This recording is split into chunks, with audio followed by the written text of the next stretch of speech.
Good evening and welcome to a very special broadcast tonight. We are live tonight, Sunday night, December 9th, 8:06 p.m. Central Time. And if, of course, you're not watching at 8:06 Central Time on Sunday night, December 9th, it's now live. But for those of you watching, we're glad to have with us in studio tonight Billy and Karen Vaughn. Now, many of you know Billy Vaughn. He's been featured in our docu-movie, Sabotage. Karen makes an appearance in there very briefly, although she will be in some of our future documentaries, as well as Karen and Billy are honoring us by hosting a brand new television program with us. They've been filming all afternoon. Billy and Karen, thank you so much for being with us. Thank you, Brannon, very much for having us. What a joy to have you guys with us. I mean, we got to spend some time in the Ozarks together, but it's our first time to spend some time together. I know. She's the enforcer. She kept it driving. Billy and I would get caught up in conversations this afternoon. I'd be like, gentlemen. And she's got to keep us on track. So she's the enforcer. So it's a good thing she's sitting in the middle to keep us in line tonight. Yeah. Well, we've heard a lot from Billy in the movie Sabotage. And for those who maybe haven't heard your story, because I know we have a lot of new people joining us tonight, and I do want to leave enough time to cover a lot of new material. But without rushing too much, maybe you could tell us how it is your family has found yourself in this cause that you're now embracing, not only your family, but for other families and for Americans. Right. Well, after the death of our son, Aaron Vaughn, U.S. Navy SEAL, member of SEAL Team 6, he was killed in action in Afghanistan on August 6, 2011. After his death, we were left with a lot of questions about what happened. It was the largest loss of life in the history of naval special warfare. Still to date, the single largest one-day loss of life in this entire war. And as I said, in the wake of that tragedy, we were left with questions, and we started digging. And the more questions we asked, the more diverse the answers became. And so at that point, we knew that something was being covered up. And so that launched us on a path of trying to get to the bottom of what happened, because now we didn't just lose his son. Now we had unanswered questions in how he died. And if there's any parent out there that's listening tonight, you know very well that that is completely unacceptable to not know how your child died or what the circumstances were surrounding it. So we started getting engaged publicly and civically with what was going on in our nation. We didn't like the course of our nation. It was 2006. Barack Obama was our president. The military was being, 2011. Barack Obama was our president. I was thinking August 6th. We didn't like the course the nation was taking. We didn't like what he was doing to our military. And as we began to ask questions about the death, we found out that his policies were directly responsible for many, many American deaths in Afghanistan, including our sons. And so that's what got us speaking out. And then you talked about that camaraderie with other families. When you've been betrayed by your government and it has cost you something as precious as a loved one, that betrayal, it's not just money that was taken from you, or your life got hard, or the IRS was, auditing you. When you actually lose somebody who will never be back and it's over, there is a camaraderie among those families. Let me just say one thing, and not just betrayed. When you have that, and that's the title of your book, by the way. It is, absolutely. But not just betrayed by your government, and then you're basically told to sit down, shut up, and take it. Yeah. If you ask questions, if you talk about it, we don't like you. Yeah. Just take it. We're the government. This is what we're going to do.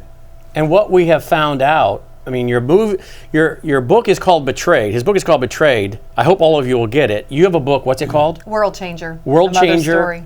And Betrayed. You'll find them both on Amazon and on your website. You guys might want to get a pen and paper because we're going to give out their website address.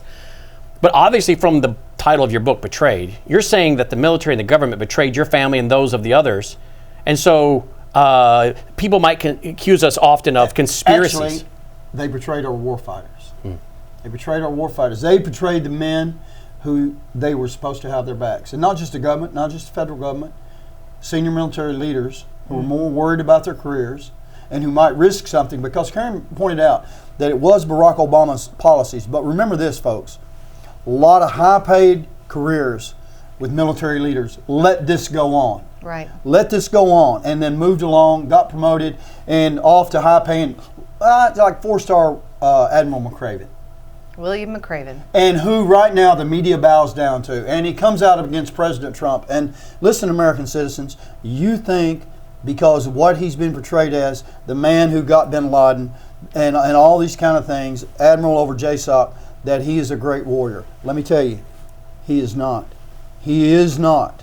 And he did not and does not have the back of American warriors. And he comes out against this president and helps to hurt the morale in the SEAL community, in the Special Operations community, which is, by the way, what Karen and I heard for a long time when we would speak out. You're going to hurt OPSEC. You're going to hurt operational security by speaking out. We didn't know any operational security.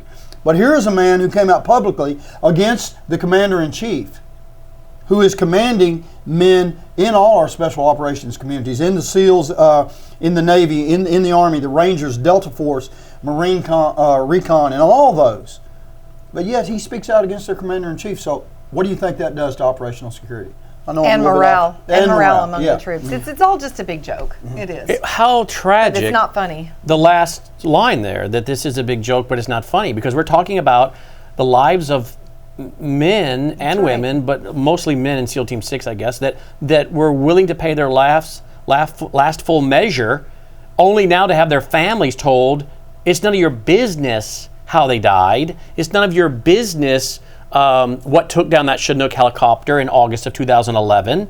And there are a lot of questions as to what did take down that helicopter. Not to mention, as we cover in the movie Sabotage, as Billy's speaking to a live audience in the Ozarks in April of this year, 2018, they were embedded with Afghan special forces who had eyes and ears on all the missions and could squash them. And so you're talking about jihadis having eyes and ears on the mission, and yet your son, Aaron, revealed that he was very concerned about his safety with those Afghans being embedded, correct? Absolutely, and plenty of other.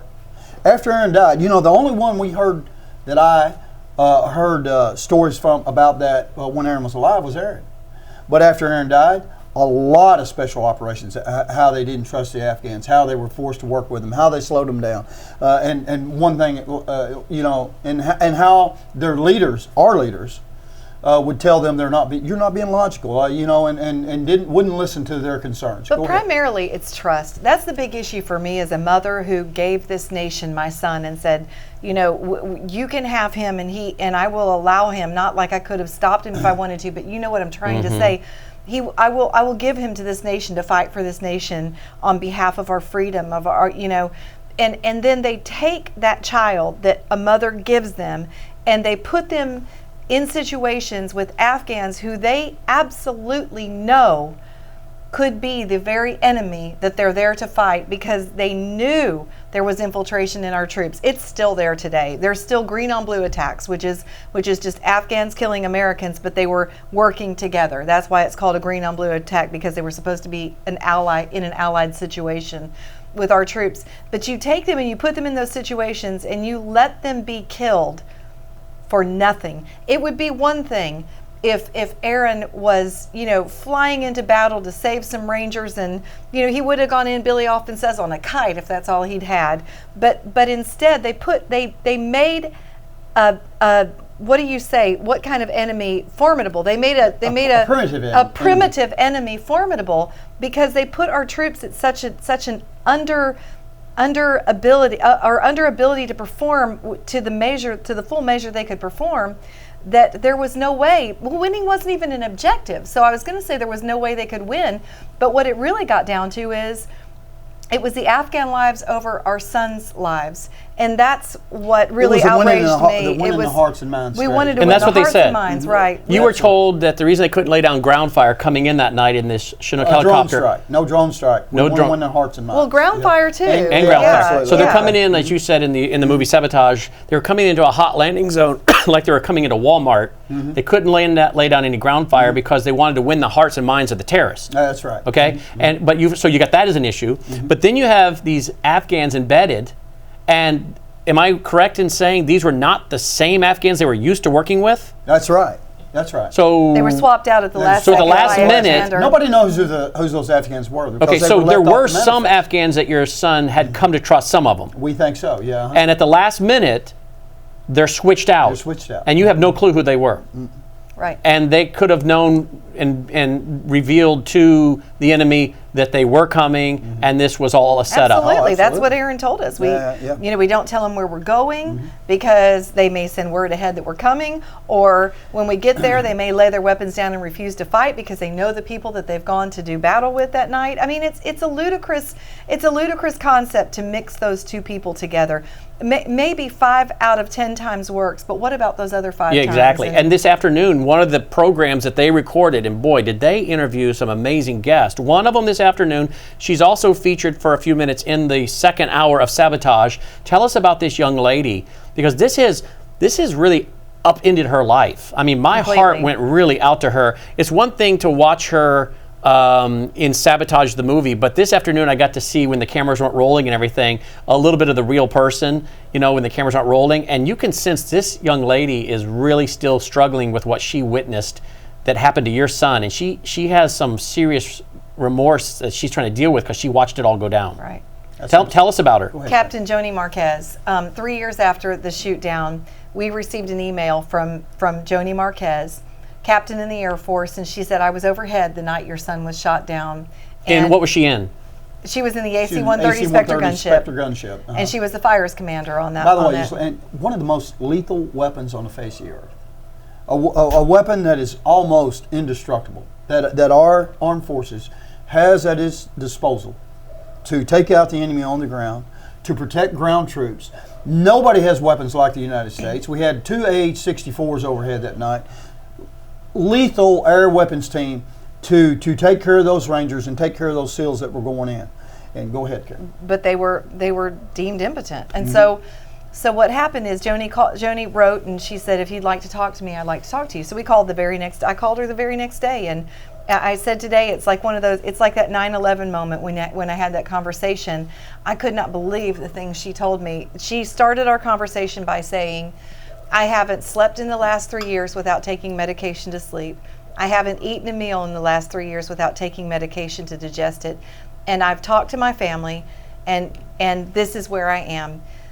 I would rather spend the rest of my life in Leavenworth than continue living with the lies that I know about that shoot down. Yeah. That's what she told me. And after that, the conversation just got into what it was that, she said the engines hadn't even cooled off on her plane before they were being told not to speak to any families, being told she wasn't even allowed to go to the funerals of the men in the Air Force who died on Extortion 17. They were forbidden to even attend the funerals. They were restricted. Which by the way, why? Forbidden to come in contact with the families.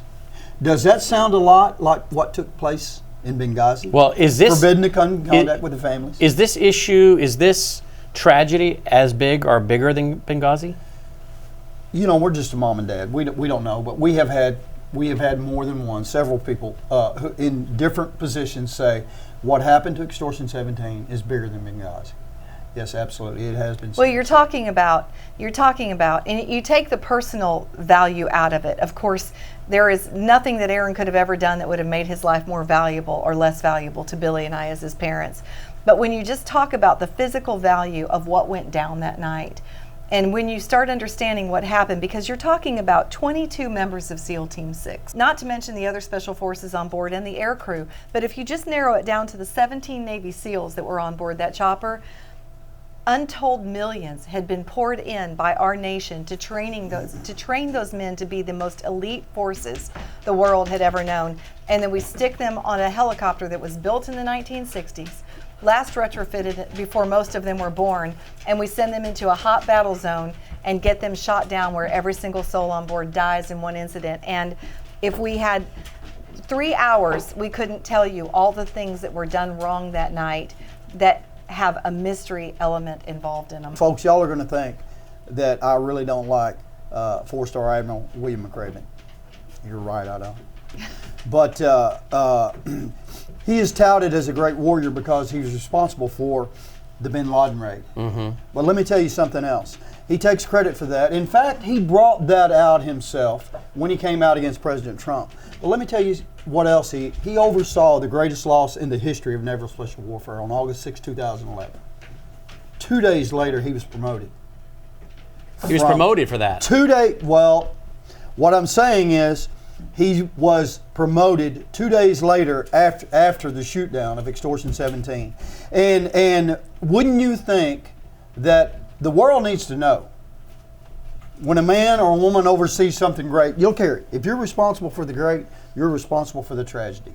You're responsible for those things. But McCraven, he's been promoted. And I'm gonna step out on a limb and say this tonight, folks. You better look out, because William McCraven, he's in our future. He's in our future. What do you mean? Well, I'll tell you. Don't be surprised if you see William McCraven on the Democrat side as a VP against Donald Trump. Don't be deceived, folks. He's not a good man. He is not a good man. And they forbid you from going to your son's own memorial service, did they not? Not the Memorial Day service the year after Aaron died. They permitted us from coming to DevGru to take part in the service because they would not allow you to go. They would not. They called us. Called and said, "Do not come," because we had a press conference in Washington D.C. But all we did in the press conference was show what they did. Make statements that they made. We didn't badmouth them. We didn't make anything up. No, we didn't make anything up. We played the military's ramp ceremony, where an Afghan chanted over the bodies of dead Americans, damned them to hell, and said the infidels were the losers, the Muslims were the winners. That they were fodder for hellfire. Fodder for hellfire. But what you got to understand, folks, that was the military's own presentation. That was their presentation. All we did was show it to the American people. Show what they did, and it offended the military. It offended the leadership so much that then they blacklisted us from. And has that footage been shown on Fox News? Oh, no, it has not. No, as a matter of fact, when we went on Fox News to talk about the press conference, we were told not to bring up the imam praying over the casket. Wow, you were told not to bring it up on Fox News. Don't bring it up. But actually, in all fairness, we said we're bringing it up, and he said okay. Because they said it in our ears after we were already mic'd up and said, "Don't bring that up," and we said. Yes, how did they know about it? Well, it had been in the press conference the day before. So they had watched your press conference. And the military, the Pentagon had said that's not a good translation, but they have never to this day offered their own translation. Well, it's been translated by three different groups. 8 different groups. 8 now. Eight different professionals. Including 2 congressional members I know of. 2 different congressional members, And by the way, folks, what they're talking about, the imam chanting over them and declaring that the Muslims were the victors, the Islamists, the jihadists were the victors, and our troops were the enemy and the losers and fodder for hellfire, is in Sabotage. We put it on the screen. It is actually something you guys got to us. So we have it, you'll see it, and this is one reason why we released this in DVD. People keep asking if we're going to do a digital download or rental like that. We might, but right now, with the deep state and Twitter and Facebook and all these groups acting the way they are and shadow banning and all this, we want the American people to have digital copies so this can never be buried. We're going to do some stuff more old school with, we were thinking, more digital downloads and ebooks. What we're finding is we have to go back to the old formats so that enough hardcover, physical books, DVDs can get into enough American hands so this history can be preserved and not just scrubbed from the internet. It's a very good point, and it's a lot more work for you to do that. So, Brandon, let me say this: the story of Extortion 17 is yes, it's a gigantic story because of the large loss of life, but it is just one story. It's just a symptom that is so widespread. Over our wars in the Middle East, because of the rules of engagement, because of appeasement to the enemy, because of failure to identify the enemy. There are so many other stories. And after we began to speak out, so many other people came with their story. One mom, because Americans are disarmed on the basis. They're not allowed to carry their weapons on the bases in Afghanistan, which, by the way, General Mattis has our troops down on the border now, guarding our southern border without weapons. Against the cartel. And so armed to the teeth. Right. And so that's not really way that far out because we operated that way in Afghanistan on our bases. But this story from a mom where her son was on an American base. Americans not allowed to carry weapons, but we had an Afghan in the tower, in the lookout. Guarding the base. Guarding An the Afghan. base. An Afghan who opened fire on Americans in the base, on the base. Who weren't armed. Who were not armed, and her son was shot out a little bit away from protection and laid there and bled to death because Americans didn't have weapons to take out the guy in the tower. That's one story. He could have been saved. He could have been saved, but he laid there and bled to death. Another story where a ranger sergeant is out on a patrol, and this is from his mom, and they're coming under fire. They're under fire, and he calls back to the TOC center, "Hey, can we fire back? Can we take this guy out?" Well, you got to make sure you hadn't put his gun out. Put his gun down, hadn't laid his weapon down. So as he's talking to them on the radio, trying to make sure the weapon has been laid down, that was fired on him. That was fired on him and his man. Straight. He's shot in the face, in the head, and he's killed. And one other story. Go ahead. Yeah, Ken. no. Greg The Buck. one, Oh, okay. well, you know, you can get to that one in a minute, but I was speaking at a conference a few years ago, and a young man was staring at me all the way through, like he was just so full of rage. I was talking about rules of engagement and telling some of these stories, and when it was over, he came bolting across the room to me in a way where I actually was afraid that it was threatening. It scared me. Nobody jumped in. He came over and he threw himself on me and started crying. Sobbing and crying, and I realized then what that look was. It was just anguish and not anger. And he said, what I'll never forget, he said, "I plan to make the military my career. I plan to do this until I retired." And he said, "But on my last deployment," and I just got home a few months ago, he said, "On my last deployment, I decided that I could not re-up. I could not be part of this military any longer, and here's why.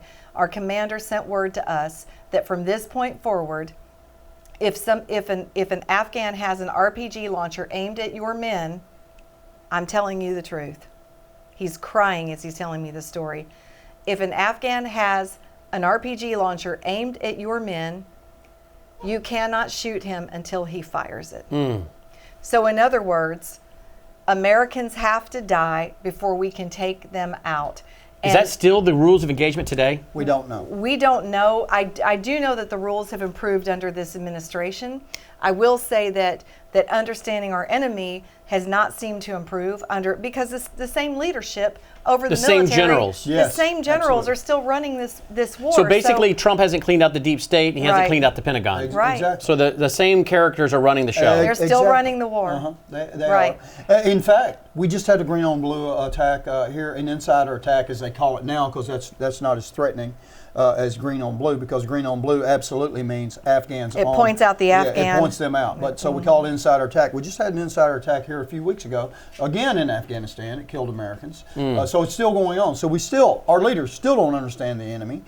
We just had Americans killed in Somalia about a year ago, because here again we're operating under Trump, operating under the enemy's rules of engagement to level the playing field when we have special operations in the field in Somalia, not giving them a drone overhead, an ISR to let them know what's going on, so they're ambushed by the enemy. So, And can I just say that when you use those words, to level the playing field, and I know in my heart that is true, it makes me want to grab somebody by the shirt. Yeah. I mean, can you even fathom that us as parents have to send our sons and daughters to war, and the playing field has to be leveled? We're not able to send them with the full force of the United States Army, Air Force, Navy, Marines. We're not able to send them out like that. We send them out and we play games with them like they're playing in the backyard with BB guns. and then They're fighting for their life. And then what we have, Brannon, maybe you wonder in your mind sometimes, well, these men are trained to do their jobs. They're trained to go out and defeat the enemy. And we do. On the battlefield, we can crush them every night, but we can't win a war. But then you wonder, so why don't they go out and do what they're trained? Because when they go out and do what they're trained, They get prosecuted. that's exactly why. And this is what I want. I want you to tell the story that you began to tell on your broadcast. But folks, again, I've asked you to go get a pen and paper. I hope you've done that, because right now I want to give you some contact info. And then we want you to hear about a military man who's sitting in prison tonight because he dared to kill an ISIS jihadi overseas in the rules of engagement. Who had just tried to kill him. And he's sitting in prison tonight. Yeah. Okay, so that's coming up. And since we are live, for those of you watching live, I hope you have tweeted this and Facebooked it and texted it and emailed it and told everybody to tune in because our numbers are just going straight up. And I get reports on our numbers as we're live. Because again, you're not going to hear this from most of the media, including Fox News is not going to put out some of this. As much as we appreciate Fox News, they're not going to tell you some of this stuff, which again is why we have offered them a television program of their own. They graciously accepted. The honor is all ours, and it will start this next week. They're going to film 12 shows in total, and then they'll come back and do more. These are amazing programs with amazing guests. Now, I want them to give their websites and then the name of their books. What is your websites? Our website is forourson.us. It's FOROURSON.us. And then I have a personal website also that is just officialkarenvaughn.com. Officialkarenvaughn.com. And you can find our books on forourson.us or officialkarenvaughn.com, or you can find them both on Amazon. Billy's book is Betrayed, the Shocking True Story of Extortion 17. And then many years later, I wrote a book about Aaron, about raising a world changer, and that's what it's called, World Changer, a mother story. And it's just a story of what it was like to raise him, what formed him into the man he became that was so formidable. And if there was ever a time in our nation's history where people need to read about people who go out and really change the world, it's now. And Absolutely. He was that person. Absolutely. And those of you that have watched the first hour of Sabotage the movie, you can watch the first hour at sabotagethemovie.com. I've warned you, you better have a box of tissues at the end. And we are hearing from people all over the world, actually, that have watched this. Grown men are crying as they listen to Billy talk about his family, talk about his son Aaron and Karen's son Aaron. And you see the footage of him growing up. And like in every American Day family, growing up, and you watch him grow up on camera, and they graciously allowed us to use that footage to show you that this is a family just like many of you have, raised a child like many of you have. And now to be told by the military, you're not welcome at a memorial service, you're not going along with the information operation, you're asking too many questions, and so now you're the problem. You parents are the problem. You're into conspiracy. They're not being reasonable. They're grieving parents. And yet, if you read their books and you watch their TV show that we're now producing, you're going to see all the documentation. Billy Vaughn keeps saying to me, I'm just a dad off camera. He said to me a while ago. I said, yeah, but in many regards, you know more than some of the top brass in the Pentagon. You've done your homework, Billy. So have you, Karen, but I know Billy has really immersed himself in this. We've been forced to. We've had to educate ourselves because this is too important to us. It's our son. And the thing, Brannon, the thing you need to know, you understand, and I know you do, we're just talking about one part of our government, one part of our of the institutions that we all respect. And as you said, and you know, the guests that we have on, look, we have betrayal at the border. We have betrayal with illegals. We have betrayal with our border agents. We have betrayal at 9/11. It's everywhere where American citizens and American citizens who volunteer to do certain things to defend this country are being betrayed. And then when those who love them dare ask questions or speak up, then they're, like you said, they're all of a sudden the problem. They're all of a sudden the one causing trouble. As I said earlier, and I'll repeat it, because you're supposed to sit down and shut up because we're the federal government and this is the way we do things. And this not only goes on within the military and the border issues and the 9/11 investigations and the families that are suing Saudi Arabia, and we're about to talk about that. One of their guests they've already had on today and we filmed was like, wow. I mean, I've heard some of it, but to hear more of it. But this isn't only going on in those institutions. It's going on within Christianity, within evangelicalism. Yeah. Anyone that brings up anything about socialism and Marxism or Marxism and Christianity merging, you're a conspiracy theorist. You need to sit down and be quiet. So we even have this veil of silence going within conservative evangelicalism that, again, should be the last hope, the last line of defense for our country. And yet many of our pastors in America won't cover this topic, will they? They won't talk about this. Absolutely. Many churches in America will bring you in, but many will not bring you in to talk tonight the way you are tonight, would That's they? right. You know what? Here's the thing. If I were to take this ring off and I were to say, you know what, I'm going to give you this ring, you would think, just put that in your hand, you would think, why on earth would she give me such a gift and I have to be responsible with it? Because she's given me this and it's of great value, right? But the thing is we give this nation, and I'm not saying this like a martyr or anything. I promise I'm not, because I'm a strong woman who proudly raised this boy who did what he did. But we give this nation the most valuable thing we've ever laid our fingers on, and that's our children. And this is how they're betrayed. They treat you with utter disrespect. They would not even give you the autopsy of your own son. And That's right. And That's so we should be And they're outraged. lying to you, and they didn't want you to the autopsy because the autopsy appears to show that the official story, which looks as though they just created up a fictional story and forced it onto the families, but you didn't accept the official story. You wanted the proof, and you saw the holes, and you started asking questions. Before we get to the Saudi Arabia 911 and this guy in the prison, we've got to come back to the fact that, because this is not in Sabotage, you mentioned it in the Ozarks, and I didn't really know what he meant when he said it. The autopsy showing cook-off rounds. And see, I didn't really get all that. Explain what that means and how it contradicts the official story.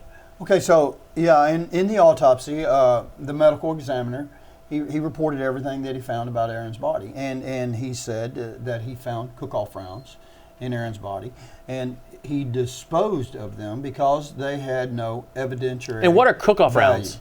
Cook-off rounds would be like, folks, any of you grew up in the country like I did, a cook-off round, you could throw you could throw a bullet in a fire. You could throw a bullet, in a campfire, anything like that. So and when that bullet got hot enough, it would would go off. So cook-off rounds would be bullets that that are heated enough that go off on their own. And in the chopper that night, the chopper was loaded with ammunition, and obviously, as the chopper exploded and as it burned, ammunition went off.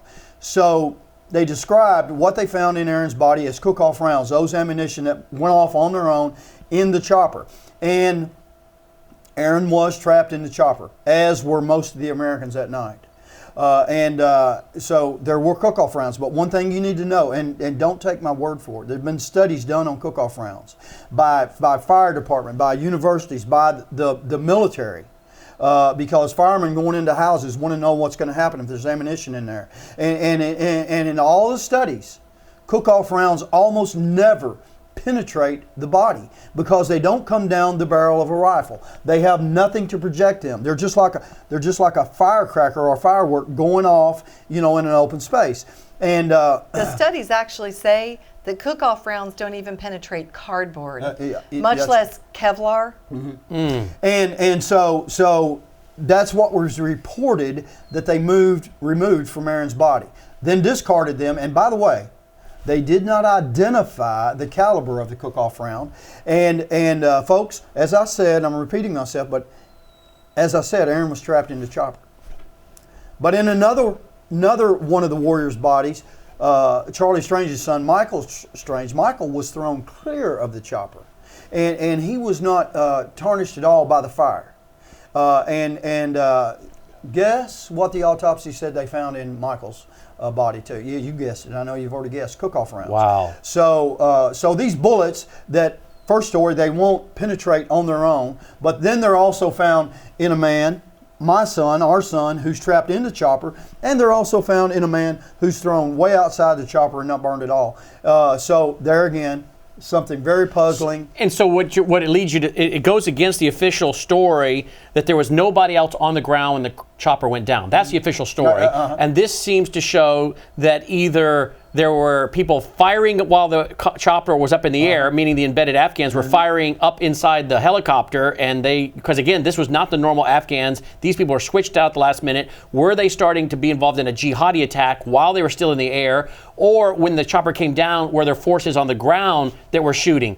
So Absolutely. The evidence is not that these were cook-off rounds. The evidence is that somebody shot, and therefore the official story is a lie. This is a cover-up. Well, That's right. and let's just add one crucial point to that. Aaron's death was ruled a homicide. In a homicide, it is 1,000% illegal to throw away any evidence collected. But the bullets collected from his body were discarded. And who would have given that order?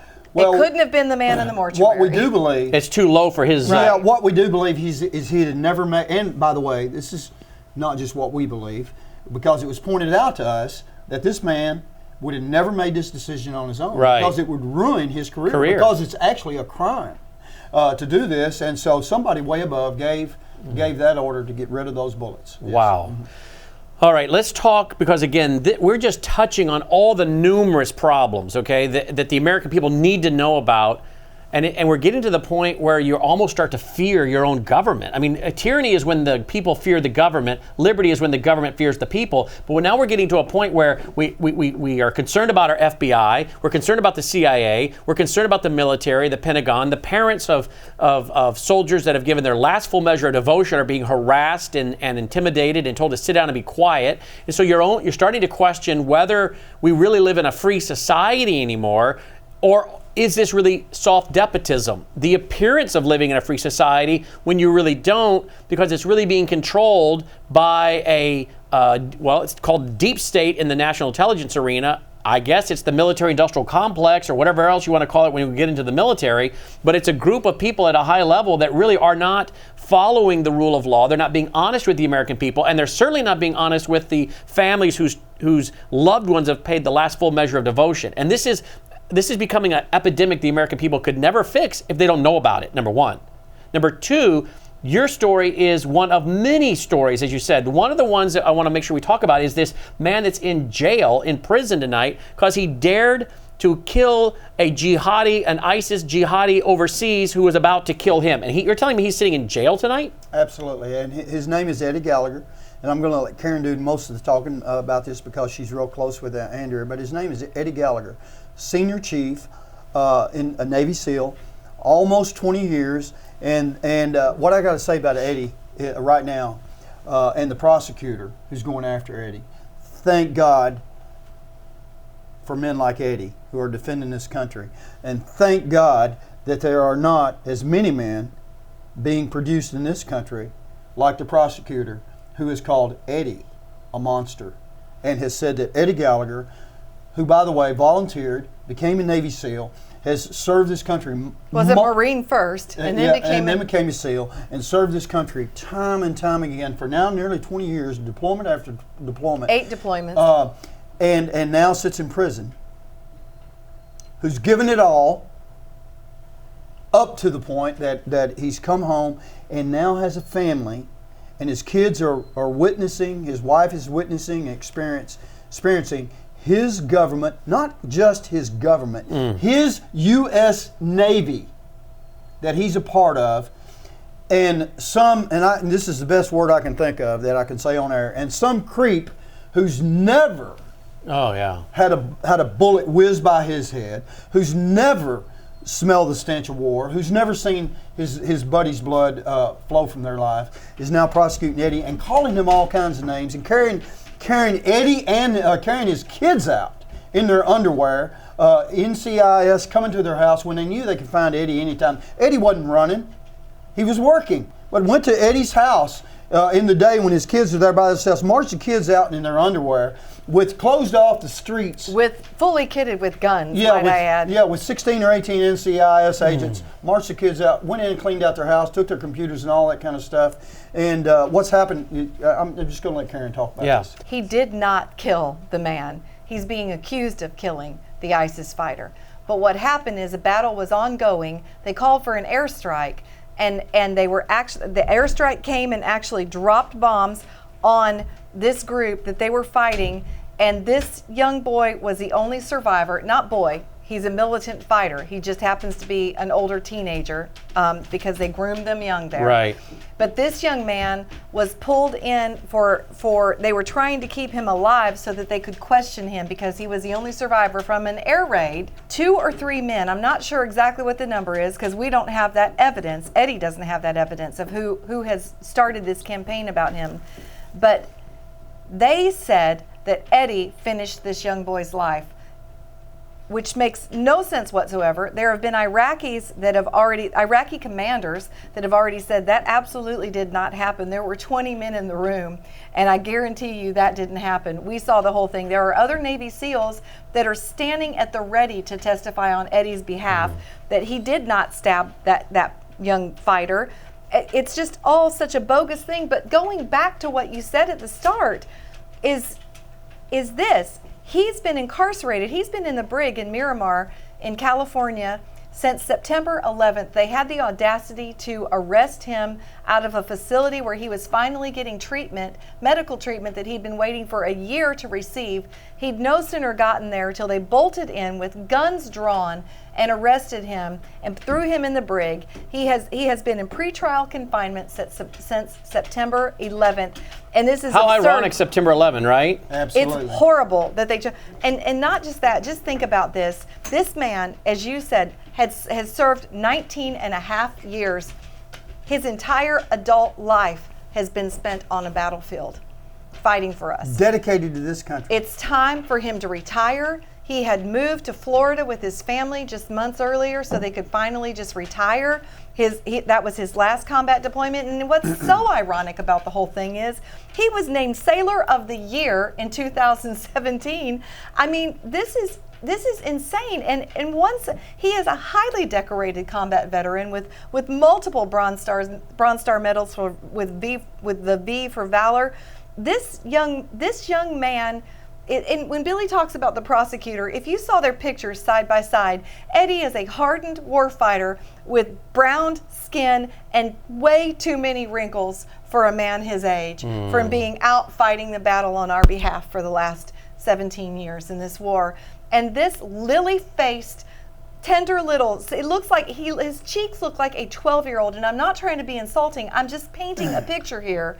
He looks like a picture of a little boy, doesn't he, on Christmas, with rosy pink cheeks and white lily skin. And there's Eddie over here. Yeah, dude, I've spent my entire adult life giving you the freedom to do what you're doing to me right now, and call me a monster. Yeah. No, let me interject, but the man, the prosecutor, looks so proud, and he is proud of what he's doing to this decorated war hero. We have raised a generation of cultural Marxists that hate the military, hate the Constitution, hate our constitutional republic, and they take great joy in prosecuting those who defend our Constitution and our constitutional republic.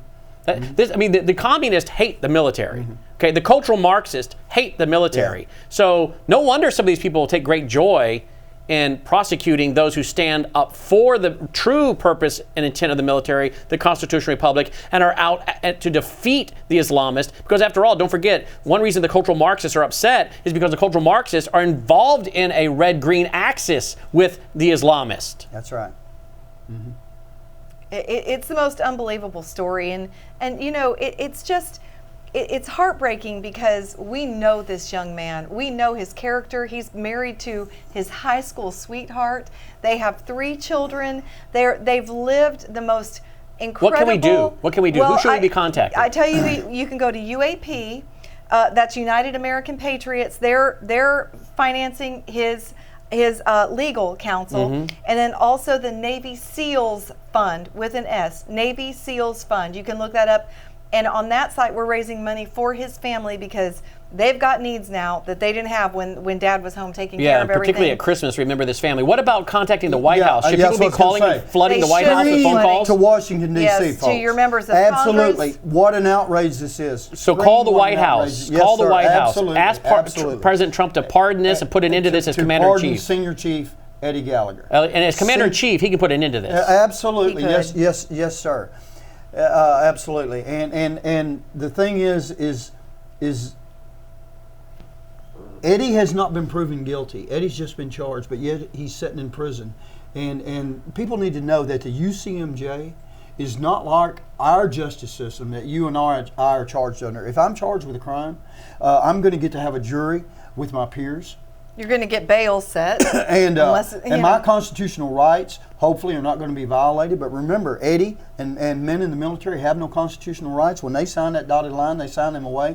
And then when they go to trial, and this is folks, you think I'm just saying this, but the UCMJ does not take them to trial until they are sure in their mind that they've got them convicted. And then Eddie will not be tried, or any other military man, any other warrior charged with a crime. They will not be tried in a jury trial by a jury of their peers. Jury of their peers. They will be tried by a prosecutor and by a panel of people just like the prosecutor, who are all JAGs, lawyers, and judges, and they will determine the penalty for Eddie without any consideration of them being able to ever put their place in the place of the warfighter, because they've not been there. They're nothing but lawyers and prosecutors and judges. It is pathetic. It is not the UCMJ justice system. It is in fact a penal system for our warfighters, to control our warfighters and to tie their hands so that they do think twice. And I want to tell you something. When Aaron was in the military, and sometimes he would tell me about things that took place. And you know, being a believer, being a Christian, him being a Christian, sometimes it would run through my mind. It would run through my mind to say, son, well, was there something else could have been done, or could we have done something different? But you know what? Never came off the tip of my tongue. You know why? Because I thought in my mind, I never want, when my son's out there in the dark of the night against a savage enemy, for something his daddy said to make him second hesitate. guess. Yes, sir. Yes, sir. Absolutely. So I never said it. But this is exactly what our UCMJ, what our political correctness, the media, what our political military leaders and our leftist media have done to our warfighters. They make them second guess everything they do before they do it, because if they fire that gun, there is a good chance there's going to be an investigation.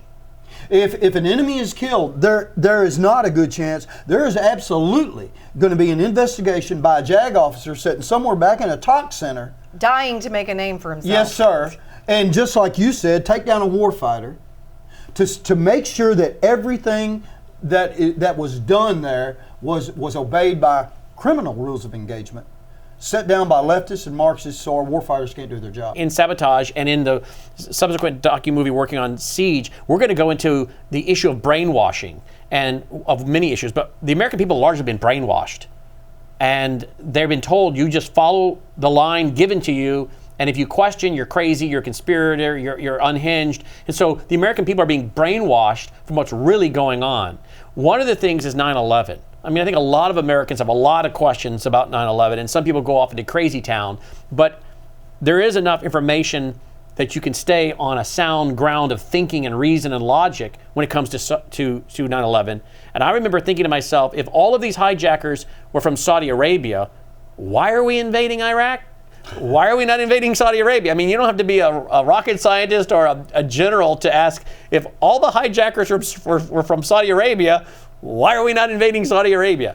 And yet, your first guest today that we've recorded for your new TV show that we're producing here, the first one will start being released this week, was the wife of a man who died in one of the Twin Towers, correct? Correct. And she is leading the fight along with other family members to sue Saudi Arabia.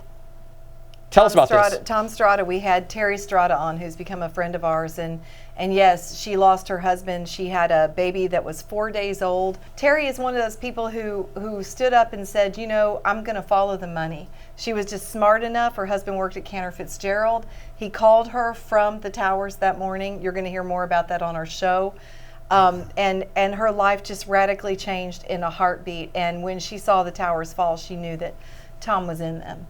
And she knew she had just lost her husband. And so, you know, she has a lot to say, and she and 10,000 other family members from the 9/11 tragedy have bonded together, and they have fought the Saudis.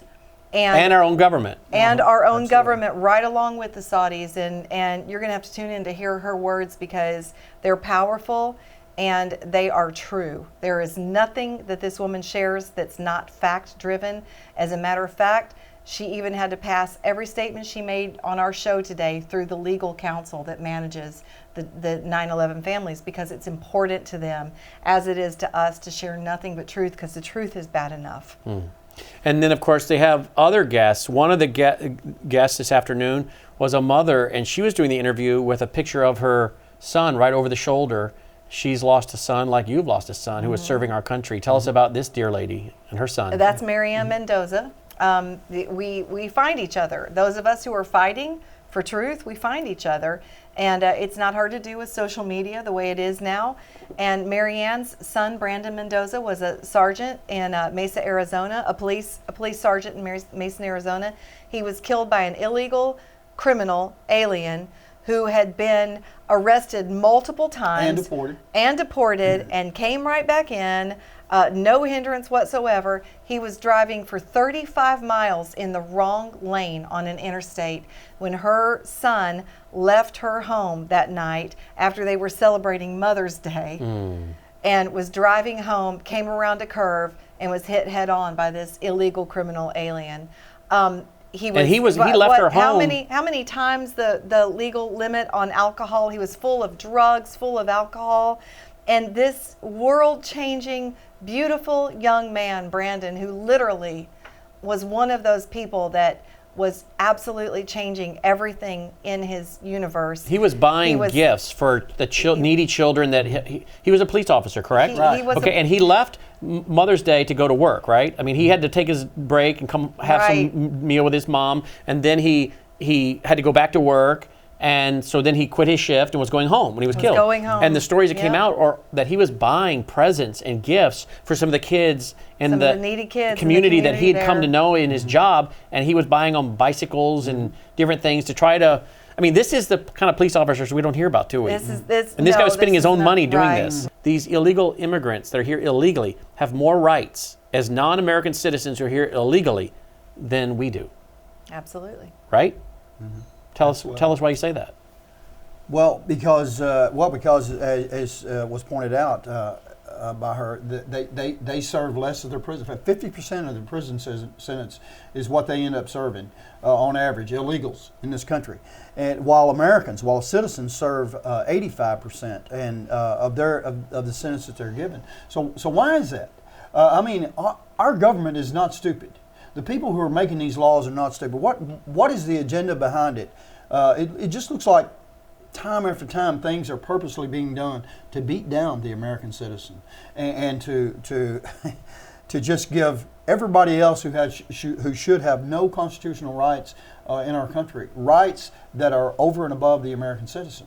And the reality in closing here is the things that you guys are saying, the things that we're saying, if things don't change, what we're saying will not be allowed to be said without serious consequences, either losing your nonprofit status, being harassed by the government, by the IRS, by the different agencies. We're reaching a point where anyone that starts to speak outside the narrative of what they want is going to start paying the price, as we saw behind the former Iron Curtain in other countries. Things are going to start happening to conservatives, and already are. They already are. That you expect would have happened behind the Iron Curtain, not in America. Yeah, and I just have to go back along that train of thought. I just have to go back and say again that we learned firsthand that if you try to speak up and ask for truth, you are quickly shamed, admonished, isolated, and removed from the system that you were once a part of. It's astounding, and every single person we've met has had the very same thing happen to them. There's a distinct pattern about what happens to these outliers who actually have the courage to say, hey, what happened? You have information that we as Americans need, so the debt is ours to you and your family, not only because you did give us a son that paid the last full measure of devotion, but when he signed up, your whole family signed up. And he paid the ultimate price. In reality, you guys paid the ultimate price, did you not? Absolutely. Well, yeah. But you know, the way we look at it is, you know, the Lord's in control of all. And yes, it is painful, and we have grief, but we do trust. We trust the Lord with what's happened. And you said that in the Ozarks, which is on the film. This is not a Christian film per se, but we also didn't hide our light under a bushel. And you said, the one thing that we can say is Karen and I know that our son, who professed Christ as his Savior and Lord, is where we wanted him to be. That's right. That's true. That's why you can do this, isn't right. it? That is true. You said we don't. In fact, you said it when you found out your son had been killed. He said in the Ozarks, it was on the film, that you went through the house saying, we do not grieve as those That's who right. have no hope. First words out of my lips. We do not grieve as those who have no hope. So this is really the only reason you guys can do this is because Absolutely. of your faith. It is, but I want to be clear about something, folks. Because y'all might say, so you might think so. So if you do trust the Lord, and if you and all these things have just been said here, then why do you still fight? Well, why do we still fight? Because this is what I believe. Yes, the Lord is in control of all, in control of all. But we don't know how it's all going to turn out. It may end tomorrow, or it may be 1,000 years. And in the meantime, the Lord uses men and women, boys and girls, to be responsible for what He has given us. And He has given us in the United States of America the greatest country that the world has ever seen. And a country that is worthy, is worth passing on to those who come after us. Right. And it is up to us. It is up to y'all to be able to pass on what has been given to us by others. And that's why we do what we do. Because only the Lord sees the end. So that's why we do what we do. That's why we want people held accountable, so that it doesn't continue to happen to people. What happened to Aaron and those 30 Americans, it'll never happen to Aaron again. But there are continuously, every single day, young men and women signing up to defend this country. Young men signing up to be law enforcement, to serve this country on their own because they love this country, because they love our way of life. And so the government that's supposed to have their back and have our back needs to be held accountable. Billy, thank you, Brannon. you've become a very good friend. And it's likewise, you too. And man. Karen, we met you for the first time today, but we feel like we've known you for months. They're very easy to be around. They're family people. They're very easy to be around. I hope you'll visit their website. Give it again, will you? ForOurSon.us and officialkarenvaughn.com. And they both have books. You'll find them on Amazon. And again, I also hope you will share Sabotage the movie with your family and friends. They can watch that first hour that really goes into a lot about Billy, Vaughn, and Karen and their son, Aaron. You can watch that at sabotagethemovie.com. You're going to be with a lot of family and friends around the holidays. Pull out an iPad, watch it. Pull out a phone, put it up on Apple TV, however you get this stuff, at sabotagethemovie.com and watch it with them. It's fast-paced, but it's vital information. And then, of course, we hope you'll want to get the whole 6 hours. It tells even more. The second hour goes into the story of the lady watching from the airplane who had to watch it all there on those monitors. So sabotagethemovie.com. I hope you'll support what they're doing by getting their books and going to the website of Amazon and looking at both their books and getting that, as well as visiting their website. And you can also book them to come speak. Maybe you have a Christian school or a college or a Tea Party group or a Bible study, or just a conservative luncheon that your town puts together, a patriotic event that your town puts together. Both of them are available to come speak, correct? Correct. Absolutely. Yeah. So I hope you'll book them to speak. Sadly, they probably can get more bookings from conservative patriotic groups than they can from churches. A lot of churches don't want to hear this, do they? So let's Afraid of it. They are afraid of the truth, aren't they? Well, let's fill up their calendar with speaking, because people need to meet them in person. But I also hope you'll promote their TV show when it comes out. And we're just honored to have them here and filming and launching this broadcast this week. Folks, again, I hope you appreciate what we do here and our regular broadcast with all of our broadcasters, and then, of course, our Sunday night live broadcast. Thank you for all your support as we come to the end of the year. You know the website, wvwfoundation.com, wvwfoundation.com. This is how we do this. We don't charge this family anything. We fly them in, put them in a hotel, and we produce their show along with the others. Why? Because this needs to get out. We're fighting an information operation, and you're the ones that make this happen. So that's really all there is to it. Together, we're doing this. We're not Fox News. We don't have big foundations underwriting us. We're a little organization. My wife is running the switcher. They've kind of seen, we try to be as professional as we can, but this is a lean organization doing the most we can with what we have. But what we have is because you partner with us. So thank you for doing that at wvwfoundation.com. This has been a very special broadcast. We'll leave it up on Facebook for a few days, and then we'll also produce it into our TV show for this week. And I hope you will share it all over and get out more of the message of Billy and Karen Vaughn. Thank you so much for watching. Thank you to all those of you who have served our nation. Thank you to all those who are serving our nation. And thank you to those parents and grandparents and children who served right along with them. Thank you for supporting our military. Yes, we're concerned with the leadership, the generals and the Pentagon, but we do not question the soldiers, do we? Not a Absolutely bit. not. So we love the military. They're the heart of do. our nation. We're thankful for our warfighters. Absolutely. Well, until next time, I'm Brannon Howse. Thanks for watching. Take care.